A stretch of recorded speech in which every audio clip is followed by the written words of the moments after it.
Bom, nós estamos dando início agora à quinta rodada de discussão do projeto Sete Municípios. Estamos recebendo aqui, com muito prazer, a visita da professora Anete Ivo. A Anete já está aposentada da UFBA, mas, como sempre, os aposentados que estão muito na ativa, intelectualmente muito viva ainda, ela continua dando aula na UFBA, mas também dá aula na Universidade Católica de Salvador. Nós tivemos nas outras etapas das rodadas, nas 3 primeiras, nós discutimos muito a questão do tema da economia. Na última rodada, na 4ª rodada, nós discutimos a questão da educação e da cultura no projeto Sete Municípios. Agora, a gente continua nesse tema na educação da cultura, mas na área social, porque nós temos ainda muitas questões a serem compreendidas.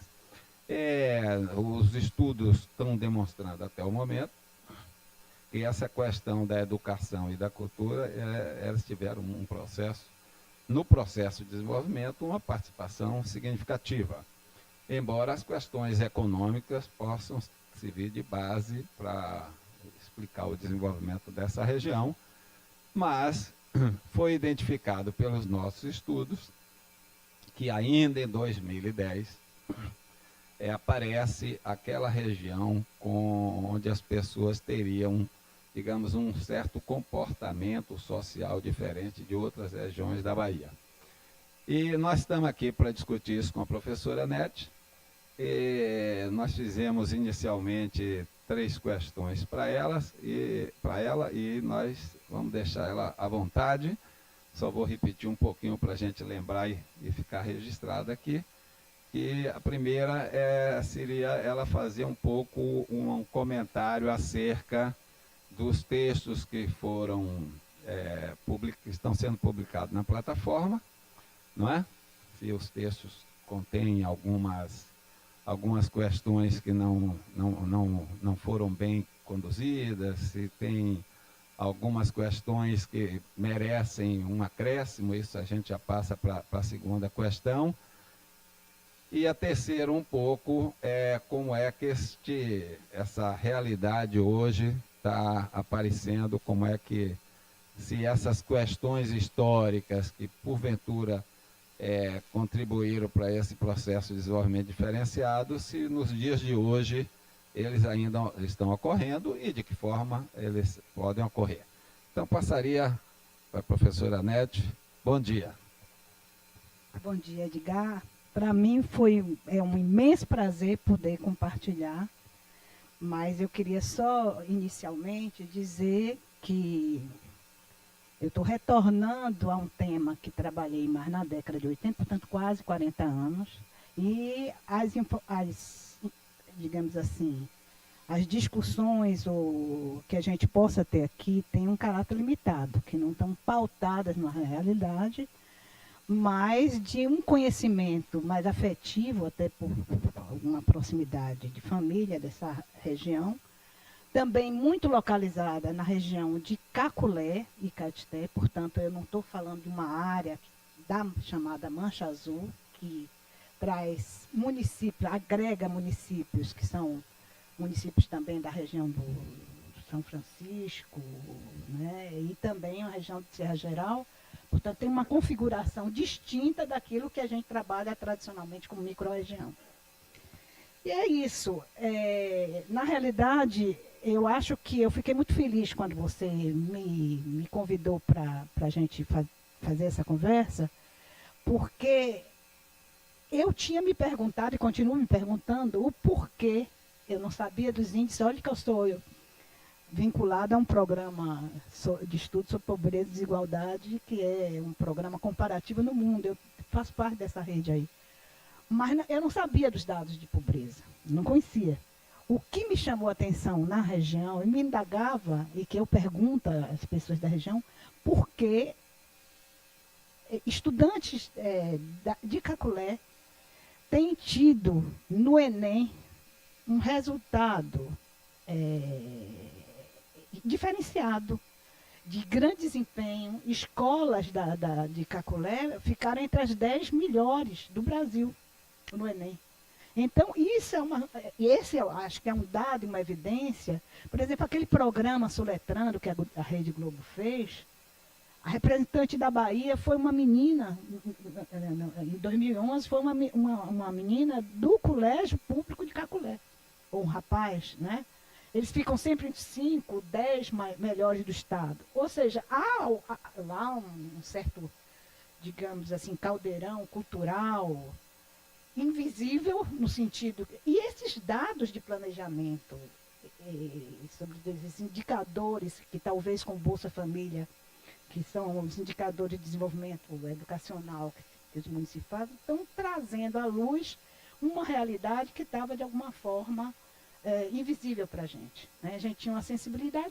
Por outro lado, também eu conhecia da região pessoas letradas, né? Essas pessoas com as quais eu convivo eram pessoas que liam francês, pessoas de formação do início da primeira metade do século XX, e que eu encontrei em casa livros de Victor Hugo. Quer dizer, é uma certa sofisticação para uma região e um ambiente tão rudimentar, de uma produção tão rural, tão simples, né? E com pouca, digamos assim, uma expressão de riqueza. É uma região que eu diria uma região média, uma região de classe média. A classe dominante local não é uma classe dominante de grandes riquezas, né? Então, realmente, isso me chamava a atenção e isso eu acho que converge com os interesses do próprio projeto.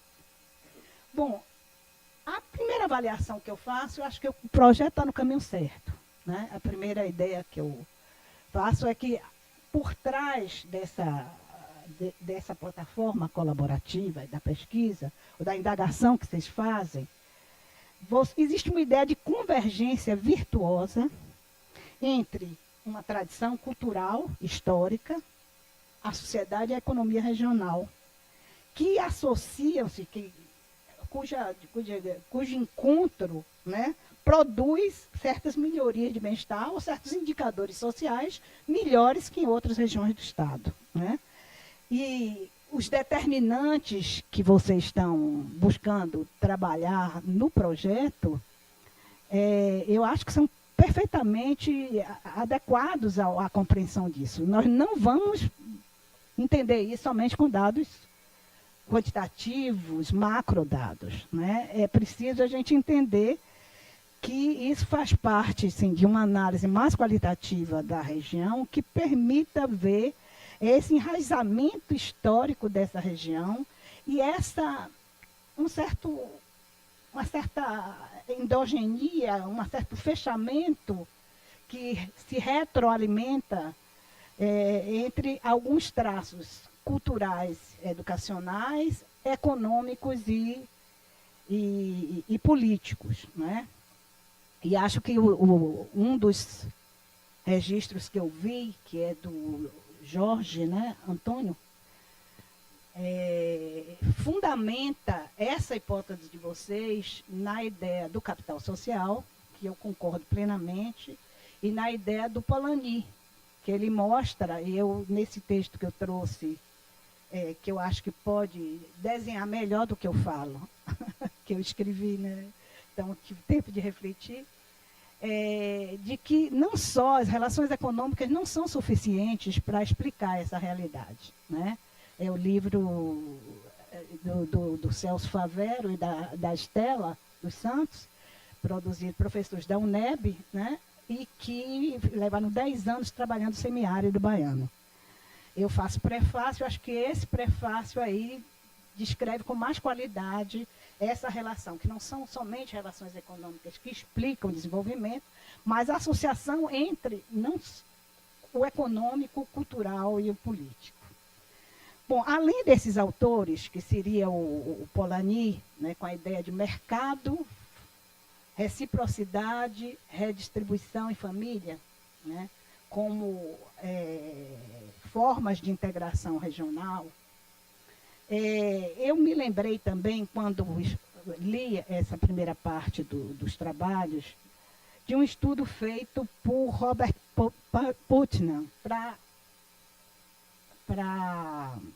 a Itália, né?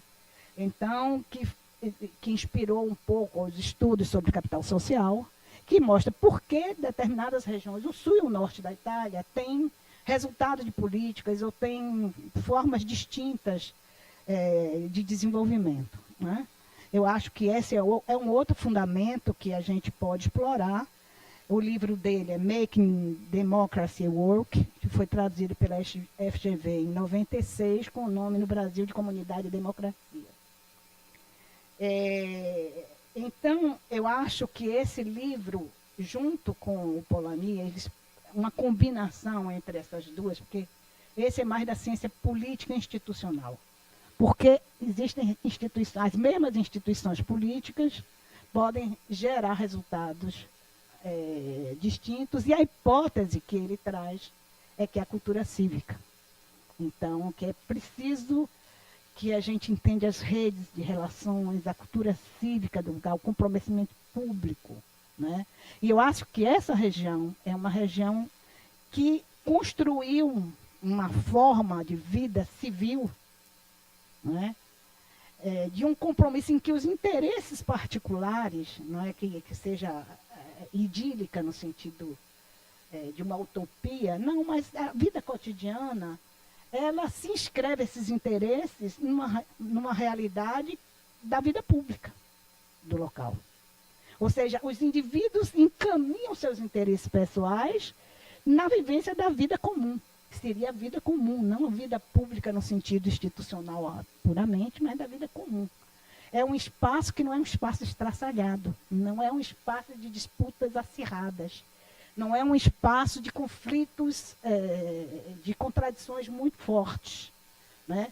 E essas contradições, eu acho que essa inexistência de contradições tão profundas, elas resultam de uma estrutura fundiária média, né? E de uma posição não sei se eu poderia dizer geopolítica, que é um interstício, é uma região de interstício do desenvolvimento econômico. É uma região que jamais foi objeto de um papel racionalizador do Estado como polo de desenvolvimento. A gente não pode dizer que é o que restou. Não é isso. Porque não restou, e a prova é que eles conseguem se reproduzir, permanecer com o capital social próprio, não só, mas inserido no mercado.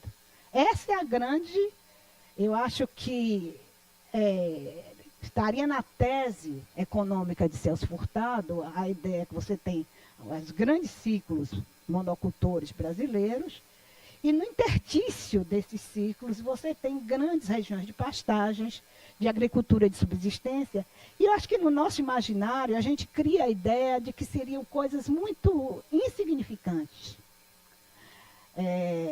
Mas eu acho que nessa realidade você tem interstícios grandes que se autorreproduzem fora da hegemonia, seja de processos de dominação econômico muito fortes, como é o caso de uma monocultura de cacau, ou da cana-de-açúcar, né?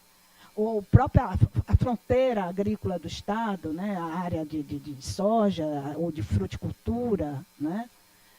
Mas que é esse interstício que se desenvolveu no ciclo lá pela mineração, mas lá também com um entreposto da circulação de pessoas e mercadorias. Então, eu acho que é uma região média, né? Eu coloquei aqui. É um poder econômico e político menos concentrado. Há um processo de formatação de uma estrutura econômica e social que é mais igualitária, sem grandes riquezas, mas também sem grandes pobrezas.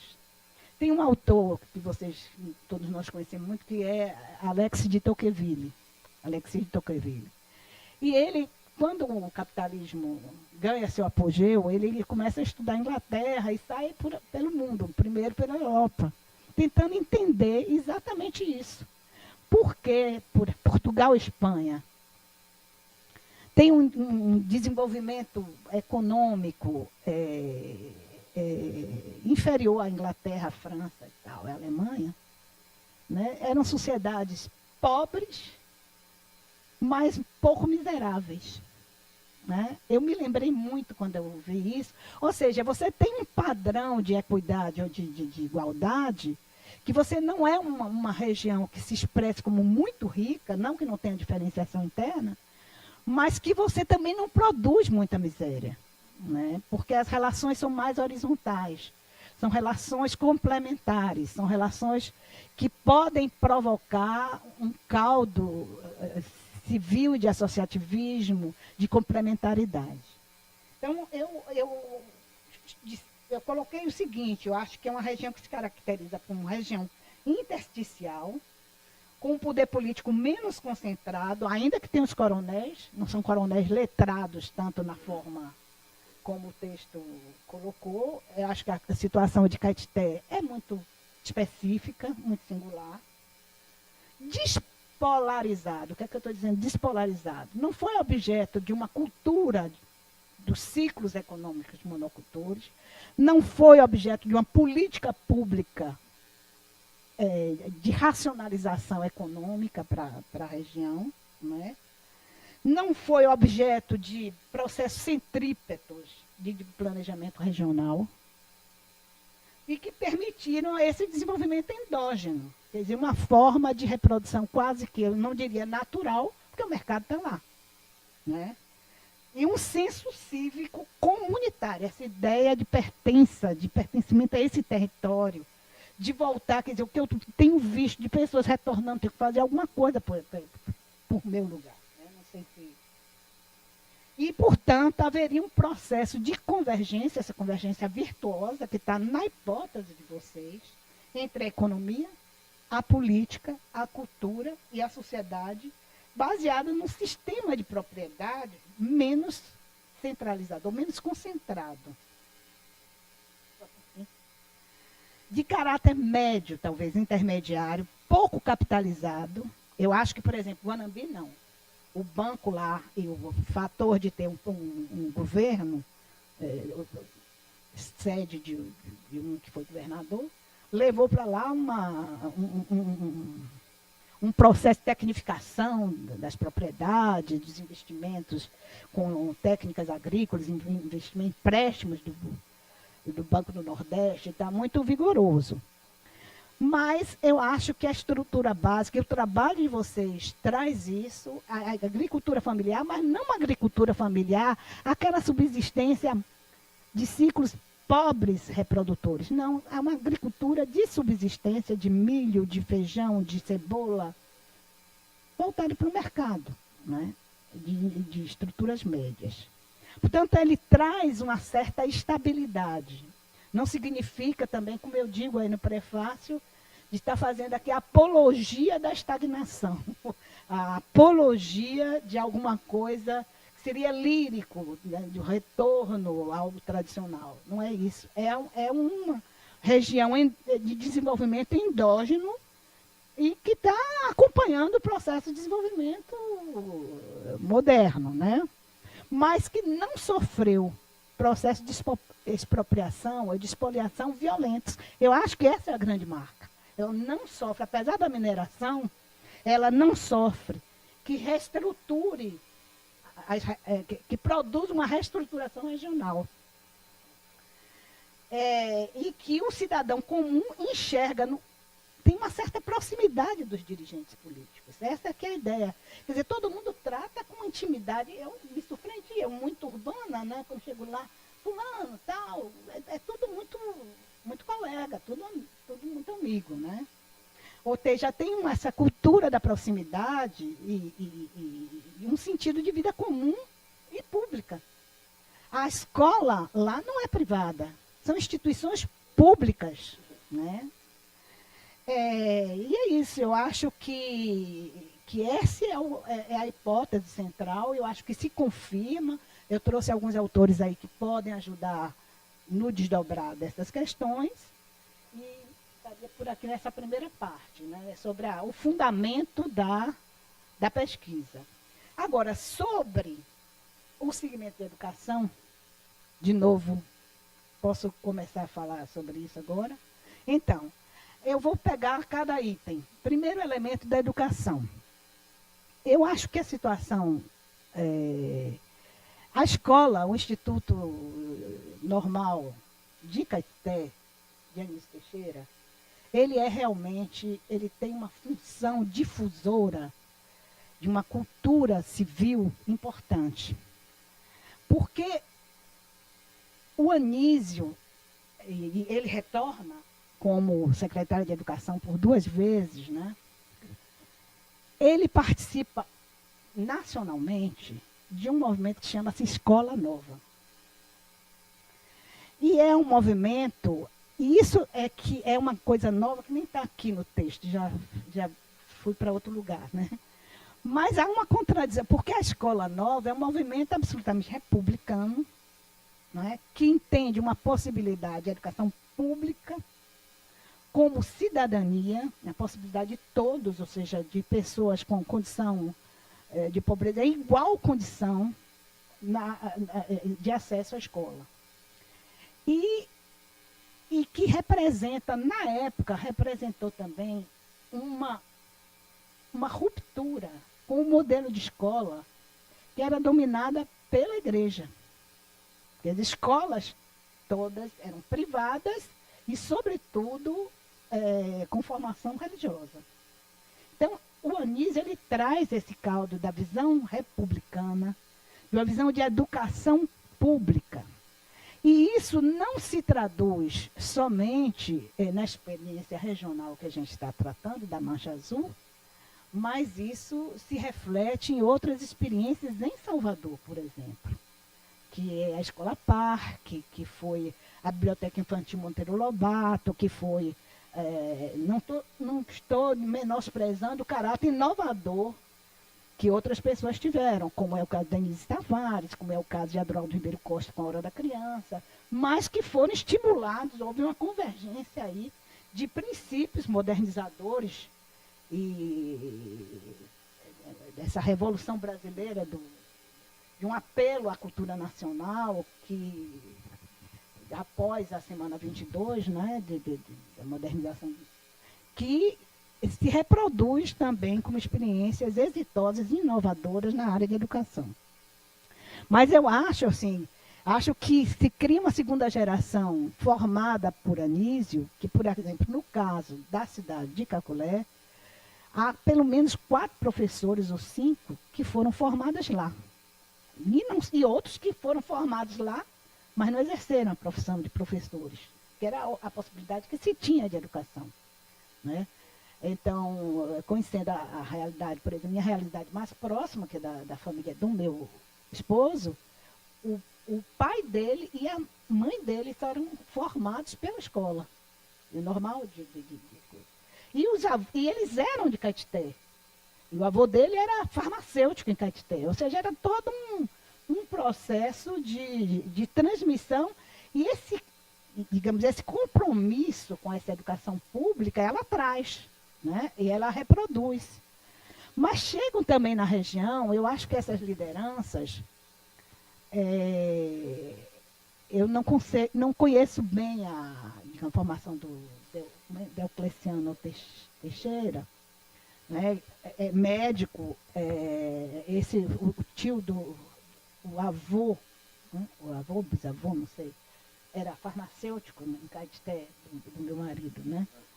Então, profissionais liberais na área de saúde e tal, mas também tem outro personagem de liderança local, por exemplo, em Caculé.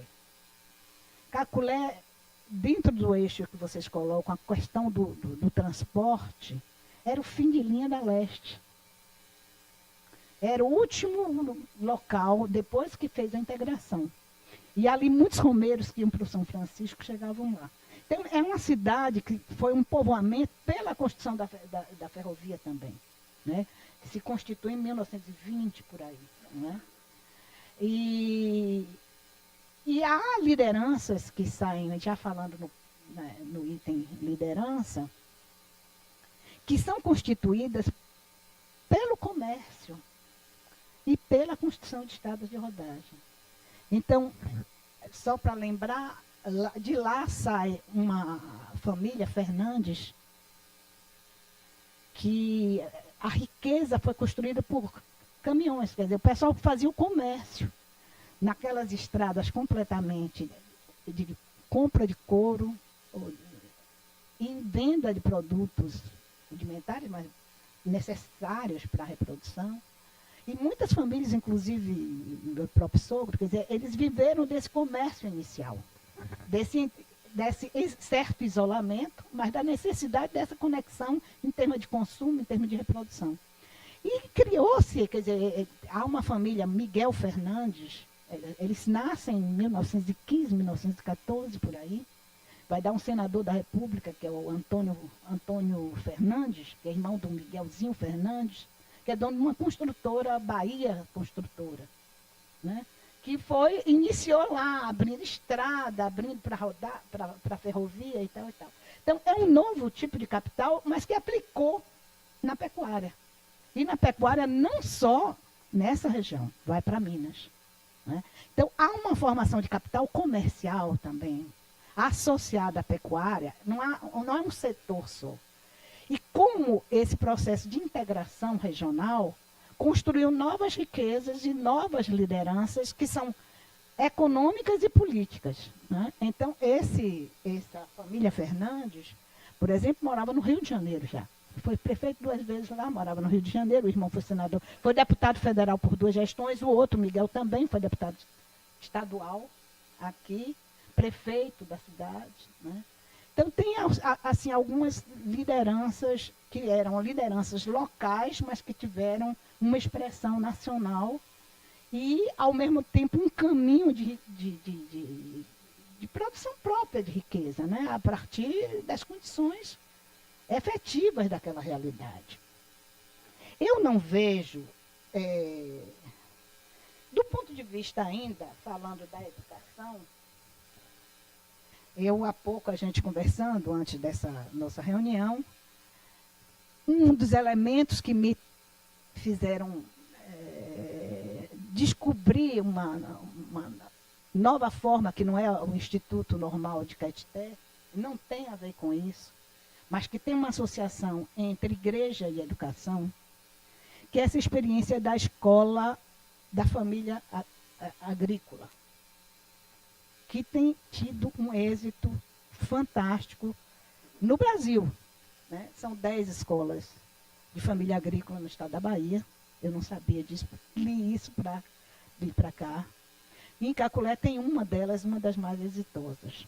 E que Renato Janine, quando ministro da Educação, ficou muito surpreendido com esse resultado. Né? Ela está entre as 10 melhores do país, que está em Caculé, né? E tem uma forma absolutamente criativa de funcionamento. Né? Recebe alunos, filhos de agricultores, em situação de vulnerabilidade social, né, mais baixa, num regime de internato. Eles ficam tempo integral, como na educação na Europa. Mas eles funcionam em turmas de 80 alunos. A cada 15 dias eles estudam intensivamente e 15 dias eles voltam para a família. Então, isso reproduz um saber no cotidiano dessas pessoas. Primeiro, não rompe com a ideia entre ciclo produtivo e educação. Ao contrário, faz um processo de capacitação da economia agrícola, familiar, pela educação. Mas não uma educação tão especializada apenas em produtos agrícolas. Eles acham que, por exemplo, a responsabilidade desses alunos com a escola, de se autorreproduzirem, produzirem artigos para venda, limparem a escola, fazerem a alimentação da escola, Então, eles são responsáveis pelo funcionamento da escola. É de um grupo de católicos italianos que chegou na meados da década de 80, 1985 precisamente, essa escola foi fundada lá. Eu nunca tinha ouvido falar. A gente foi ouvir, quer dizer, eu não tenho uma vivência de cotidiano na região, mas os resultados do Enem chamaram a atenção para essa escola, né? Então, o que o MEC, na ocasião, disse, Renato Janine, eu trouxe aqui, atrás da experiência dessas escolas, é preciso a gente aprender com elas, né? São instituições comunitárias, geridas por associações civis. Ele diz aqui que são moradores e sindicatos rurais. A de lá não é bem essa. O município, de alguma forma, quando houve a crise que os italianos se afastaram, o município, o governo mantém, mas também há doações do município da escola e se mantém também com o produto que eles vendem, né? Bom, há um depoimento de uma estudante, a estudante que sai de lá, de uma escola dessa, e consegue entrar aqui em medicina, pelo Enem. Ou seja, é um desempenho extraordinário, né? Portanto, é uma escola que tem 30 anos, a gente está falando de uma realidade mais contemporânea, uma associação de católicos italianos, que de 2008 para cá, ela passa, portanto, a uma responsabilidade quase que comunitária, mas sob liderança do município, e pelo pequeno comércio, né? E com essa singularidade de um ciclo educativo, pedagógico, integrado à dinâmica da vida regional, né? Além disso, essa experiência que eu lhe falei, dessa associação, que é quase embrionária, né? Mas de alguma forma mostra um pouco, pode ser um indicador de um desejo de manutenção, de uma reprodução na linha da cultura e da educação, que é uma associação, não sei bem o nome dela, acho que está com uma APECA, não sei se é Pró-Educação de Caculé, alguma coisa assim, em que membros da família, agora são membros da família, cuja educação foi em Salvador, o processo profissional todo em Salvador. Alguns como dirigentes, por exemplo, a minha cunhada trabalhou com Roberto Santos no Ministério da Saúde, médica, e volta para lá, quer estimular isso lá. O meu esposo, quer dizer, engenheiro, formado aqui, trabalhou a vida inteira aqui em Salvador, mas é encantado com a experiência de educação e acha que é preciso, e ficou encantado com os resultados das escolas. O outro foi presidente da Sérvia aqui na Bahia, né? Então, assim, são pessoas que tiveram posto de direção ou que têm uma cultura política mais comprometida com a coisa pública e que resolvem um pouco tentar estimular isso, mas são doações pequenas, irrisórias, não conseguem, digamos assim, também coletar doações grandes, termina sendo quase doações pessoais, de renda pessoal para lá, né? Mas, por exemplo, sensibiliza a experiência dessa escola, um aluno que é nota, digamos, o desempenho é excepcional. São 2 irmãos de uma família de agricultores, né, que tem as melhores notas na região, 9 e tal. O cara estuda, parece que acorda 3 ou 4 horas da manhã para ajudar os pais na lavoura, faz a parte dele na família e vai estudar. Então, ele recebeu uma bicicleta. Essa bicicleta foi um transformador da vida dele, porque a locomoção para a escola passou a ser um elemento, a família ficou impressionada com isso. Só que é um grau de desempenho, ele disse, uma inteligência desse rapaz excepcional. Porque com as condições desfavoráveis de uma pessoa que trabalha e estuda, né, ele consegue um dos desempenhos em educação mais extraordinários na região. Bom, do ponto de vista da igreja, eu não sei se tem um papel, assim, eu não consigo, pode ser desconhecimento, ou porque a gente não fez esse olhar, não construiu esse olhar para analisar a questão da igreja. E também uma visão muito restrita à região de Capulé. A Barra, por exemplo, para lá, para lá, tem bispos, tem pessoas com lideranças efetivas nessa área.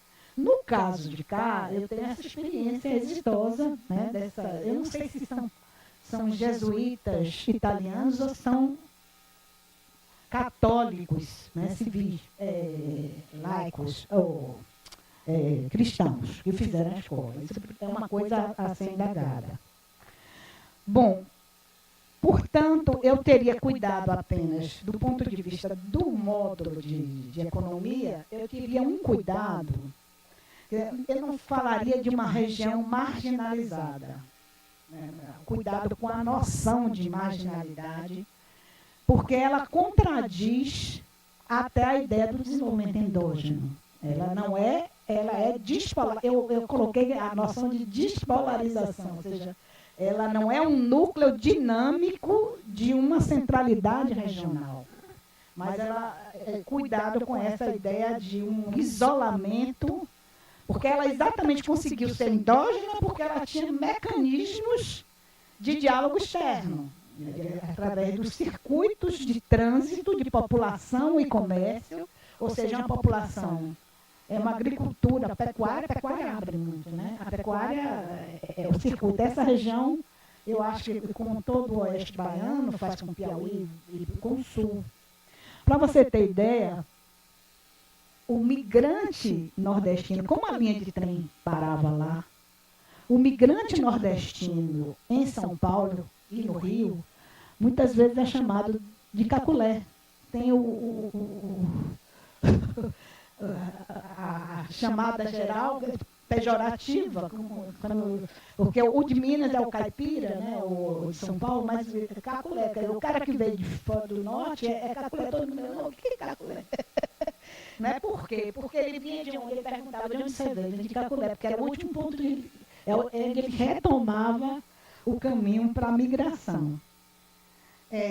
Portanto, eu acho que também no estudo histórico há que se fazer dois movimentos, duas divisões. Primeiro, a fase da ferrovia, a ferrovia tem uma importância decisiva nessa região, o fato de chegar até lá. Ela abriu estradas, ela conectou a região com Salvador e com o sul. E essa ferrovia, por exemplo, quando essa turma, Haroldo, Rubem, toda essa turma que sai de lá para estudar, nos maristas aqui, eles se conheciam no trem, porque eram 24 horas no trem para chegar em Salvador. Então, ele pôde também projetar uma educação superior com essa leva de estudantes que saía da região para uma formação de nível superior na Bahia ou em Minas. Né? Muitos também para Montes Claros. Né? Bom, então, o primeiro núcleo que eu acho dessa conexão de fluxo dinâmico de transporte, a infraestrutura ferroviária tem um papel importante. Não só no fluxo de mercadoria, como também de pessoas e de circuitos culturais. Porque você veja que possibilitou a esses estudantes escolarizados no nível médio lá em colégios públicos virem fazer curso superior em Salvador, chamado Bahia. Né? Tudo que não era a região era a Bahia. Era o eixo, a Bahia era fora. Bom, e depois o núcleo da rede rodoviária. A precarização do sistema viário é alguma coisa que me surpreende muito, porque, por exemplo, eu não fui muito a essa região, eu conheço de ouvido mais, porque era dramático você chegar lá.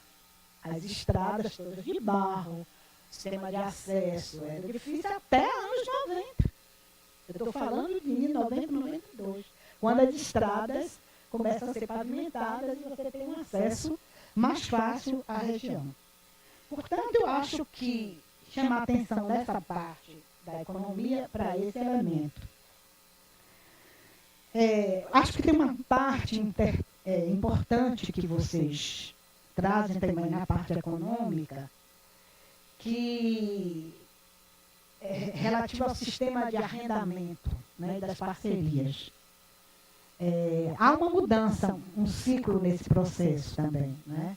Das relações tradicionais, eram realmente famílias mantidas com arrendatários, parceiros, que era um pouco a família ampliada dos proprietários de proprietários médios e de grandes propriedades. Na região, criava-se ali um sistema de reciprocidade, de dependência, inclusive política, né? Mas também quase familiar, né?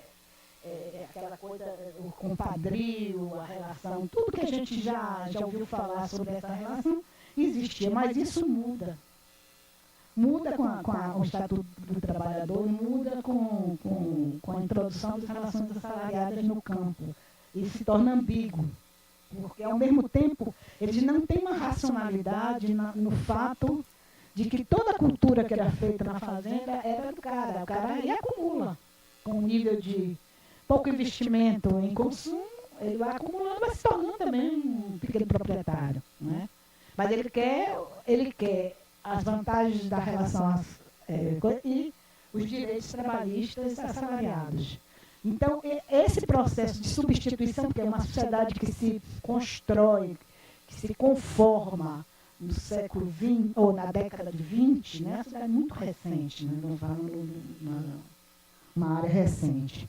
E que passa por essa transição mais contemporânea, eu diria contemporânea, que é de 70 para cá, né? Então, mas eu acho que esses laços solidificam relações que não são destrutivas, ainda que dependentes politicamente, ainda que verticalizadas, né? Mas existe uma relação de reprodução dessa economia local, familiar, fundiária, proprietária, que uns pensam na responsabilidade sobre os outros.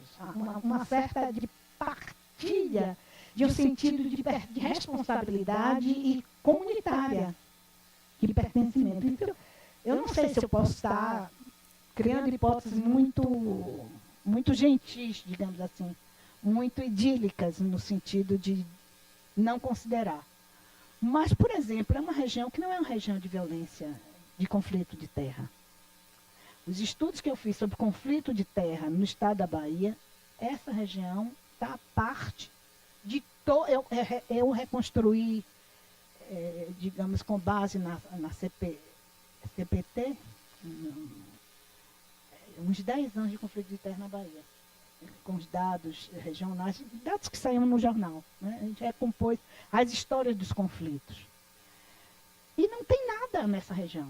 Não tem conflito. Por isso que eu digo que é uma região de um claustro, um certo interstício, há coisas que se reproduzem naturalmente, esse enraizamento se dá para a reprodução natural, de transmissão por família, não é? E que vai se acomodando. Não é que não tem interesse, que não tenha conflitos e tal, mas tem. Depois, assim, eu não sei, eu acho que tem uma coisa que vocês precisam investigar, que são os partidos políticos na região, e as lideranças políticas, uma coisa que vocês iniciam, mas não vão muito adiante, que eu acho que precisa de uma pesquisa qualitativa.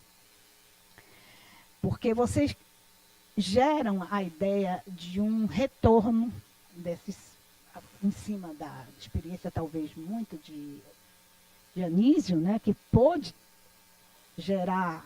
Veja, ele sai de lá e ele leva para o nacional, para o estadual e o nacional e o internacional, porque ele vai para a Unesco, né? Ele vai fazer uma formação em Nova York e depois ele vai para a Unesco.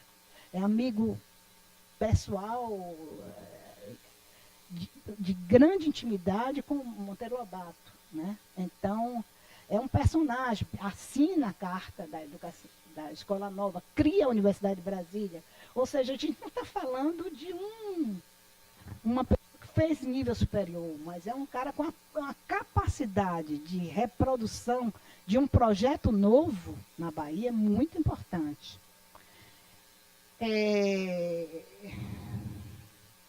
Mas é uma região que tem um estilo de desenvolvimento endógeno, não é? E cujo, digamos assim, o interesse pessoal, particular, ele, de alguma forma, é compartilhado na formação desse coletivo, dessa vida cívica comunitária. Né? Daí, talvez, que um segundo fator tenha que estar muito colado, que eu lhe falei desde o início, eu acho que a estrutura fundiária, porque a estrutura fundiária econômica é uma estrutura de poder muito oligárquica, muito hierarquizada, muito verticalizada e muito destruidor. Um outro elemento, que é a dinâmica da modernização econômica, ela é destruidora das formas, digamos, compartilhadas ou consensuais do desenvolvimento local. E o fato de nem ser uma estrutura polarizada do ponto de vista da estrutura fundiária, não é?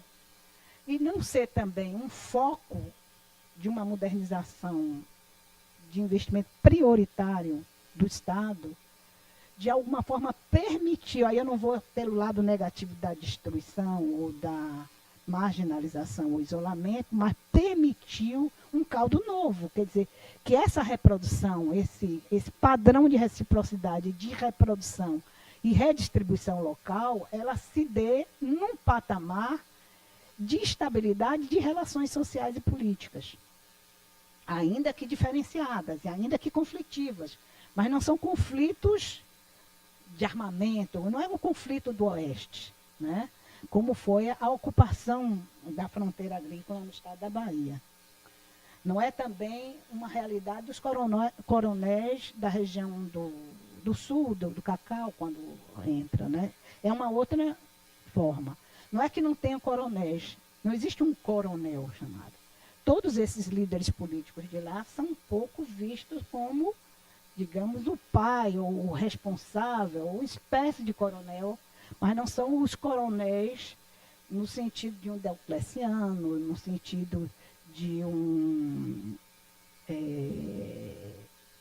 de outros que a gente conhece da região dos Viana, no Sobrado, né? E os Padilhas no Oeste, Horácio de Matos, essa turma. Né? Sobre a questão, uma pergunta que vocês fazem sobre a questão do Denox, é uma região árida, né? O papel disso. Não tenho dados, elementos sobre isso, mas eu percebo que as iniciativas que existem lá são iniciativas de provimento de água para a área, para o setor urbano. Portanto, são iniciativas de uso público da água. São barragens, rios, para o conjunto do... Eu estou falando aí de Ibiaçucê, Caculé, as pequenas áreas que eu vejo, Brumado, tal. Não conheço as experiências em fazenda, que é aquela ideia de que vai beneficiar tal propriedade e tal. Eu não tenho notícia de um uso privado, mas de iniciativas das próprios fazendeiros, no sentido de criar para si próprios sem recurso do Estado. Né? Essa experiência eu vejo. Portanto, esse cosmopolitismo desses coronéis letrados não pode ser, digamos assim, é bacana, é inteligente, é uma proposta, digamos assim, interessante, mas não é um padrão regional.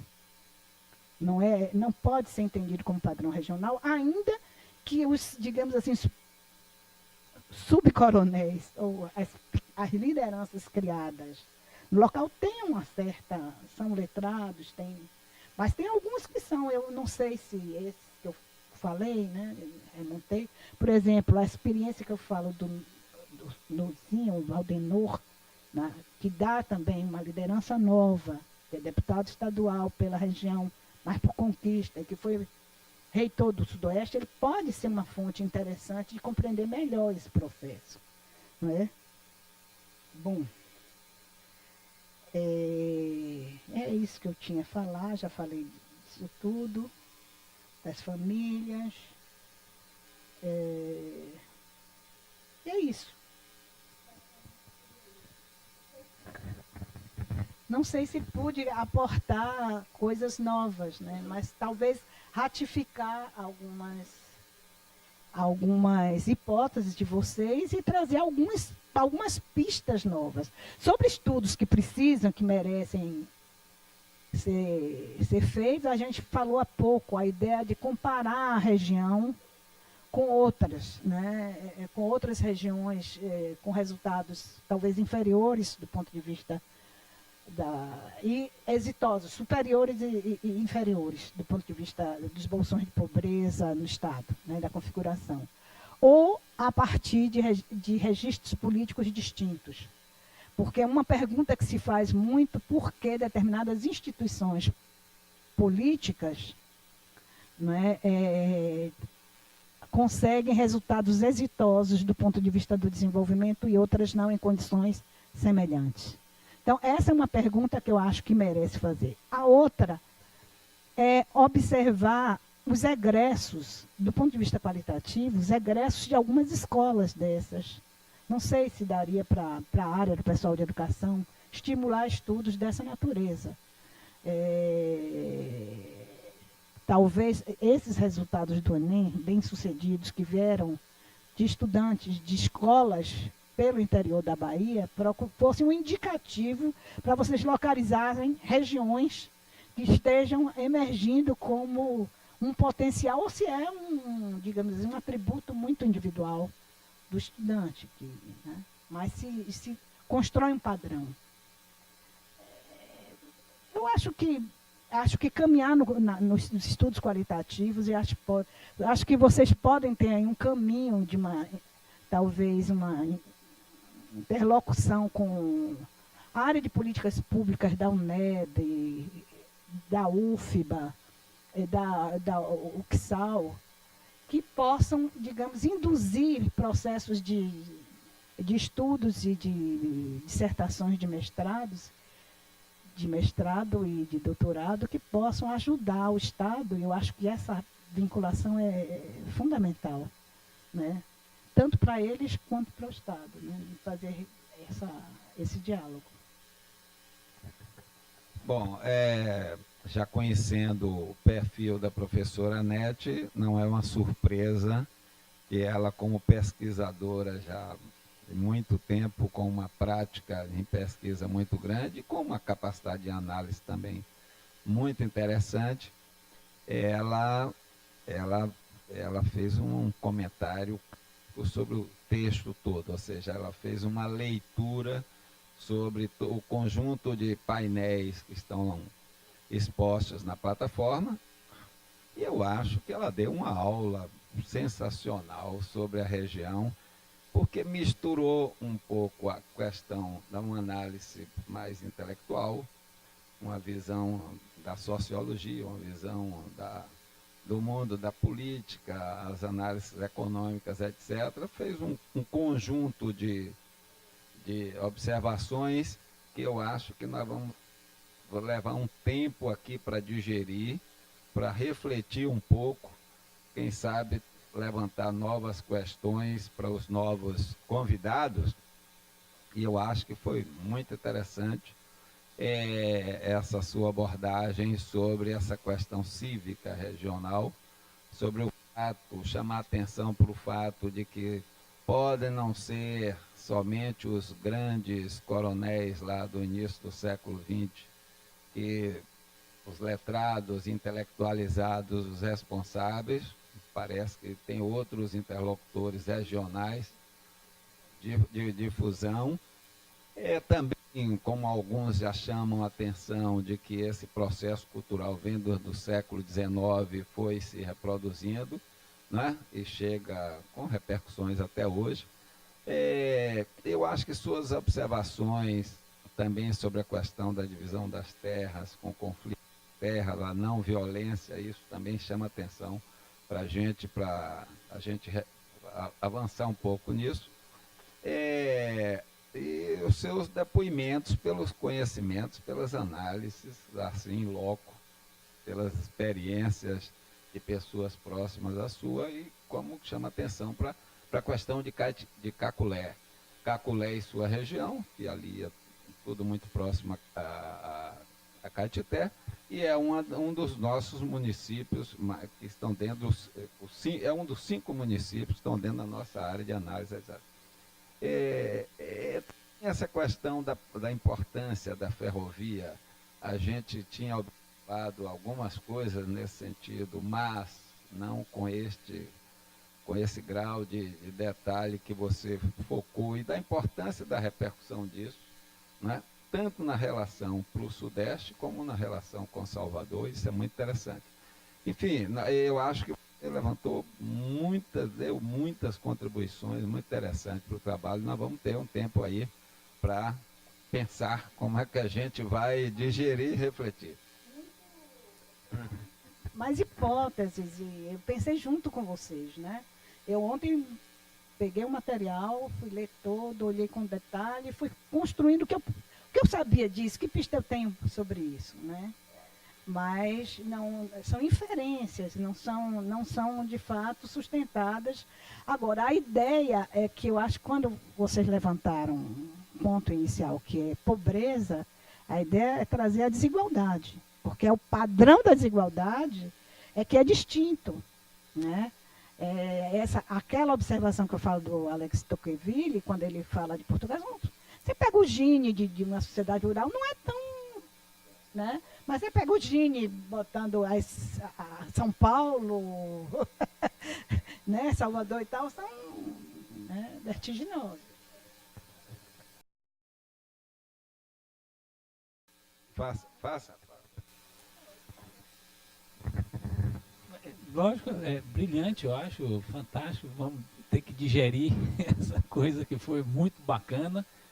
E vou tocar em 2 pontos que a Edgar não tocou assim, mas acho bom essa questão do isolamento que você comentou. Na verdade, a gente fala do isolamento muito no sentido de que a partir dos anos 60, 70, o desenvolvimento do capitalismo brasileiro, formando o seu mercado interno, de uma forma ou de outra, não penetra na região de forma forte, e significa que a região ficou intocada. Então, mas eu concordo plenamente com você, esse termo é um pouco infeliz, isolamento, fica o marginalidade. Quer dizer, na verdade, você está dizendo o seguinte, o desenvolvimento do capitalismo veio e afetou outras áreas, ela não foi uma área objeto desse desenvolvimento. Tá? E isso mantém um padrão de reprodução que já existia lá. Um outro comentário também, assim, nós trabalhamos um pouco com a região do sertão nordestino ali, essa região, ela também, digamos assim, ela tinha uma conexão com o recôncavo, né? Ou seja, no fornecimento de animais, enfim, de uma série de alguns alimentos, algumas coisas. A crise do recôncavo isola essa região. Isola no sentido, ou seja, se já tinha alguns problemas na região, ela piora esses problemas, e a nova economia que surge na região metropolitana, com a formação da metrópole, Salvador, etc.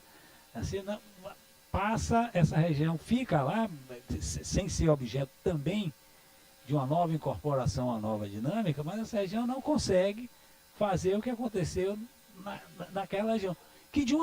Veja, que de uma sorte ou de outra, vem de um rompimento com um padrão de desenvolvimento que era a acumulação primitiva, capital da mineração e tal, etc.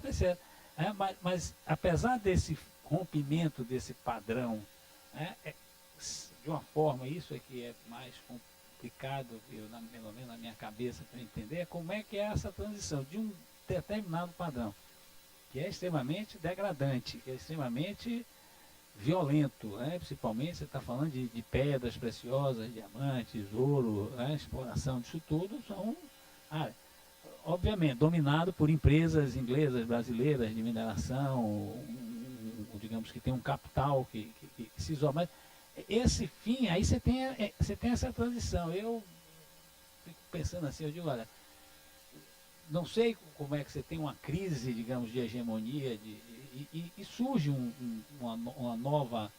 Como é que surge uma nova elite? O que ficou lá se reestrutura, se reorganiza nesse caldo que vai dar lá.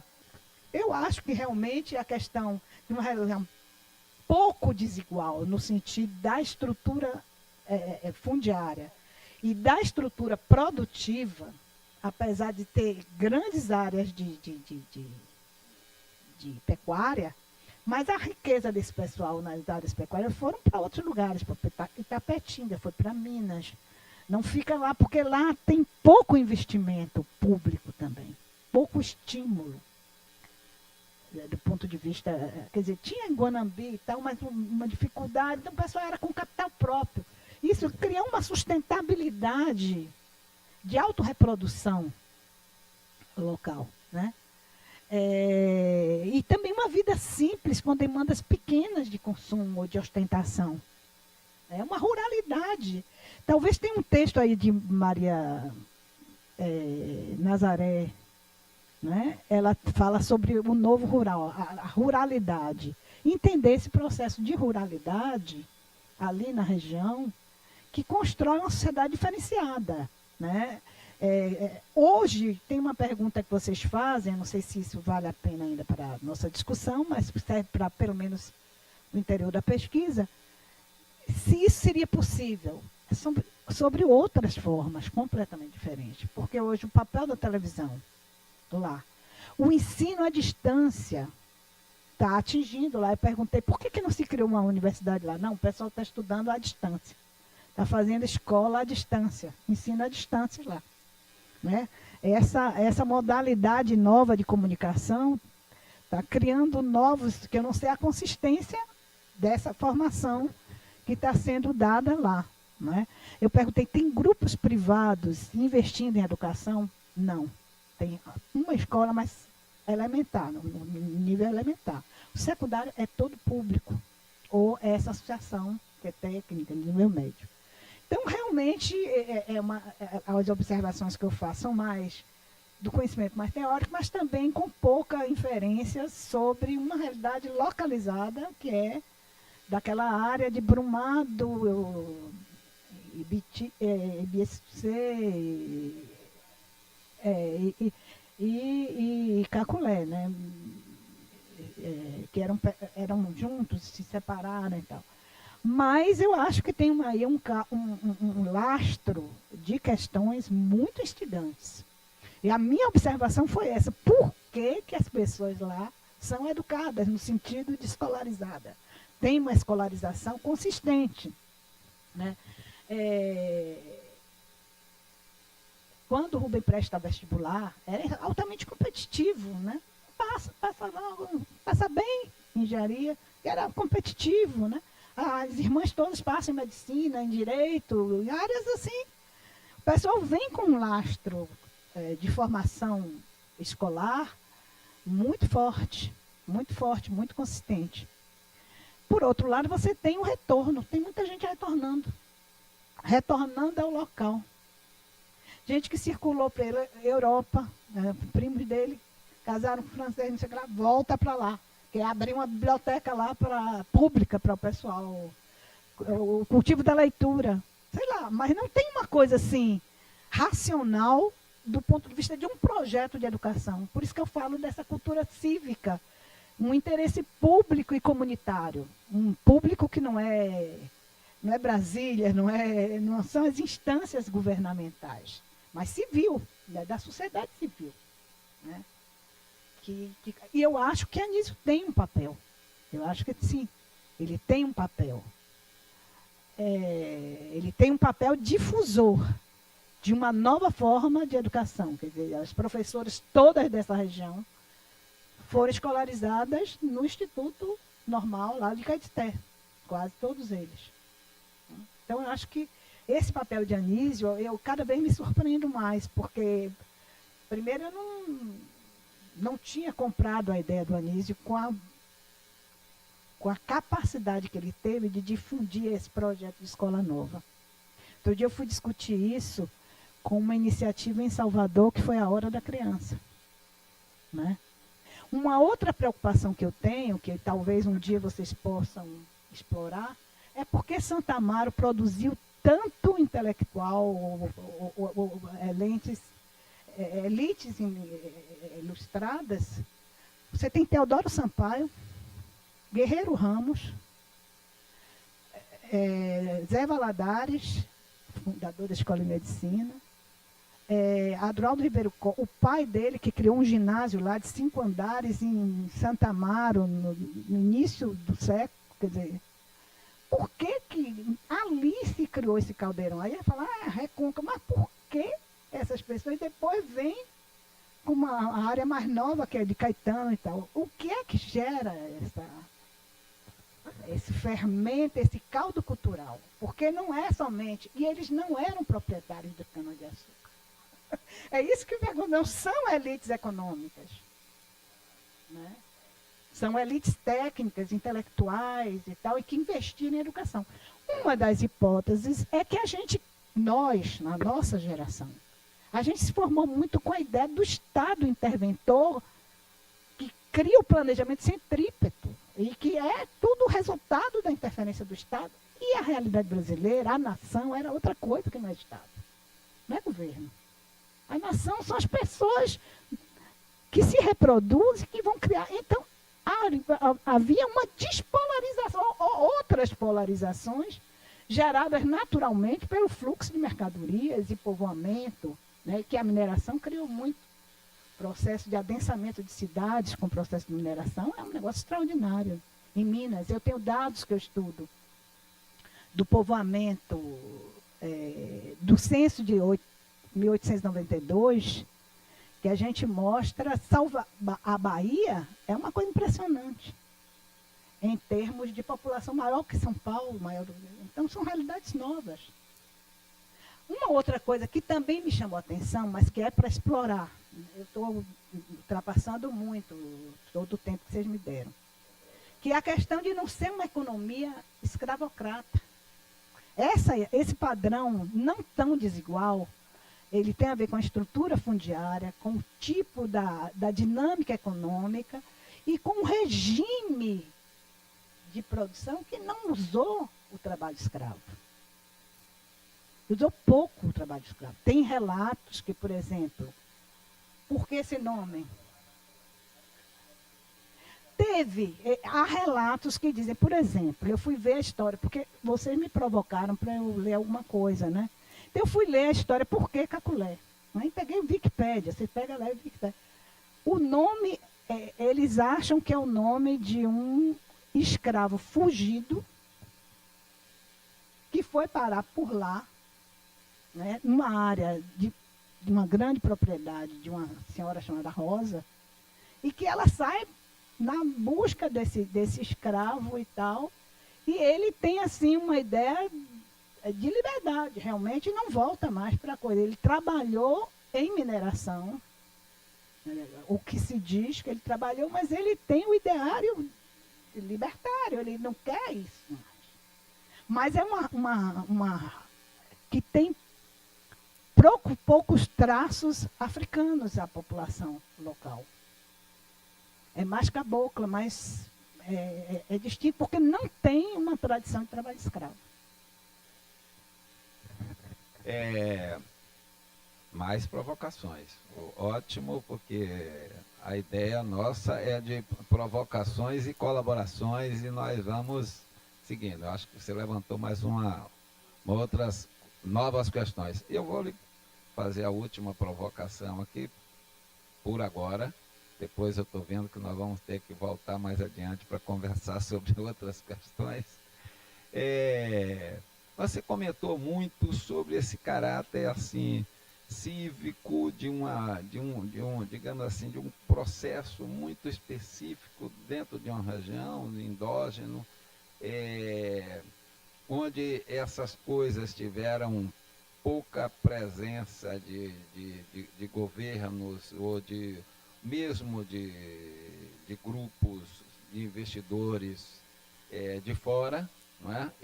Parece que eles tentaram construir isso com a maior coletividade, com menor desigualdade, etc. E eu me pergunto o seguinte, o mundo de hoje, com uma tendência a um processo de globalização muito intensa, de fluxos econômicos, sociais, financeiros, etc. Um mundo que está sofrendo determinadas homogeneizações de costumes, de procedimentos sociais, muito estimulado pela fácil comunicação. Como é que será que neste novo mundo que está se processando de uma forma muito rápida, com um dinamismo muito grande e com uma tendência à concentração muito forte, inclusive não territorializável do ponto de vista de você identificar quem são as lideranças desse processo, parece que é um processo em nuvens. Você acha que isso que aconteceu nessa mancha azul, nesses municípios, eles tendem a se diluir, tendem a desaparecer? O mundo, que tipo de regionalização nós estamos construindo? É apenas uma provocação. Se você quiser responder, ou deixa para uma outra oportunidade para a gente voltar a conversar sobre isso. Eu não posso ficar provocada sem reagir. Mas tem uma questão da globalização, que são os fluxos financeiros. E eu acho que há uma introdução, não só pelos programas de transferência de renda, há uma inovação no fluxo de integração de mercado regional que se faz a partir de créditos, né, a introdução de créditos e dos bancos, a presença de bancos privados distribuídos no conjunto do território baiano e tal. Tudo isso favorece digamos assim, a esse fluxo de capitalização, ou esse fluxo da globalização via o elemento financeiro, né? via financeiro. Quer dizer, as poupanças que essas pessoas com a sociedade, digamos, de consumo simples, mas que vai botando dinheirinho na poupança ali a vida inteira, um bolsão desse aí, elas estão integradas nesse fluxo da globalização, estão também participando disso. Agora, até que ponto isso pode se destruir? É evidente que a mudança, ela talvez não seja tão brusca, porque enquanto, por exemplo, a soja não chegue lá, que são estruturas de exportação e que implicam urbanização, empresas que cheguem para... Mas lá está se desenvolvendo, por exemplo, a olaria. Há a coisa... que não são empresas também grandes, mas o capital. Algumas que foram para fora estão voltando comprando fazendas e implicando em uma industrialização mais no sentido mais tradicional, né? De bebidas e de construção, acho que é muito de telhas, tijolos e tal. Lá parece que dos destinos. Agora, eu acho que não há essa endogenia, que foi o que a gente discutiu aqui. É evidente que mais do que a globalização no sentido, tem essa parte financeira e tem a parte da comunicação. São os dois fatores que eu acho que são decisivos, né, para a transformação. Você vê que o ensino já está sendo feito à distância, quer dizer, vai começando a romper um padrão de reprodução endógena de um projeto cultural, de um projeto cívico. Ele vai ter a aula lá, que é a Fax, a Unifax vai gerar lá um projeto e o cara se inscreve lá e não tem esforço de deslocamento físico, né, para Salvador.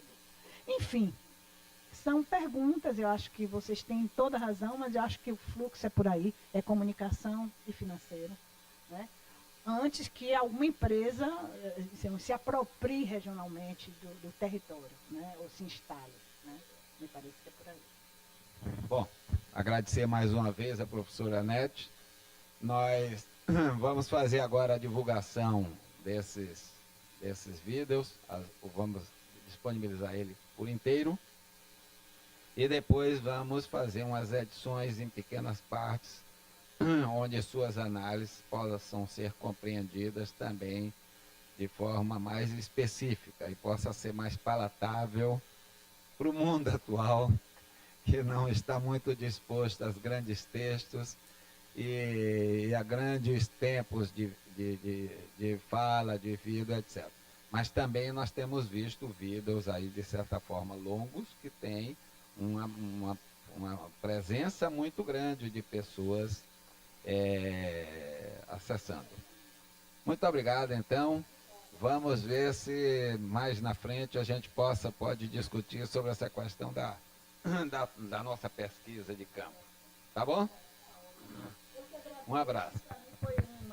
Foi uma oportunidade de retornar essas questões à luz de questionamentos presentes, né? Não mais em cima da economia, não mais em cima do território, mas em cima do que é, porque eu questionei todas essas hipóteses de capital social e questiono ainda, porque às vezes você reproduz o erro.